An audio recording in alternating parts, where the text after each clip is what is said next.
এক যুবক এসে হাত পাতল, বিষ্ণু ইসলাম আমার কিছু দেন। নবী বললেন, তুমি তো শক্ত সমর্থ মানুষ, বাসায় কি আছে বলো। সে বলে, আমার বাড়িতে একটা পানি খাওয়ার জগ আছে আর একটা চাদর আছে। বিষ্ণু ইসলাম বললেন, নিয়ে আস। সে নিয়ে আস। তো রাসূল সাল্লাল্লাহু আলাইহি ওয়াসাল্লাম তার চাদর আর জগটা নিলামে তুললেন। এই কে কিনবে? একজন বলল, ইয়া রাসূলুল্লাহ আমি 1 দিরহামে কিনবো। বিষ্ণু বললেন, 1 দিরহাম, 1 দিরহাম, 1 দিরহাম। আরেক সাহাবী বলল, ইয়া রাসূলুল্লাহ আমি 2 দিরহামে কিনবো। 2 দিরহাম, 2 দিরহাম, 2 দিরহাম।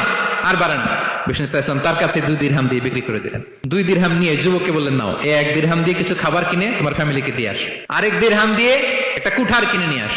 তো যুবক কুঠার কিনে আনলো। বিষ্ণু ইসলাম ওনার মোবারক হাতে, বরকতময় হাতে ওই কুঠারে একটা হাতল লাগাই দিলেন।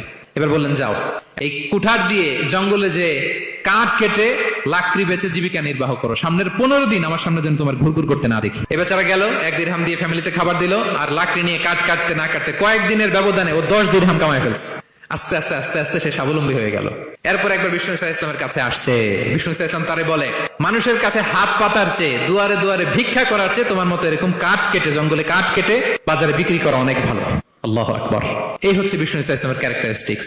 তিনি ভিক্ষাবৃত্তিকে অনুৎসাহিত করতেন।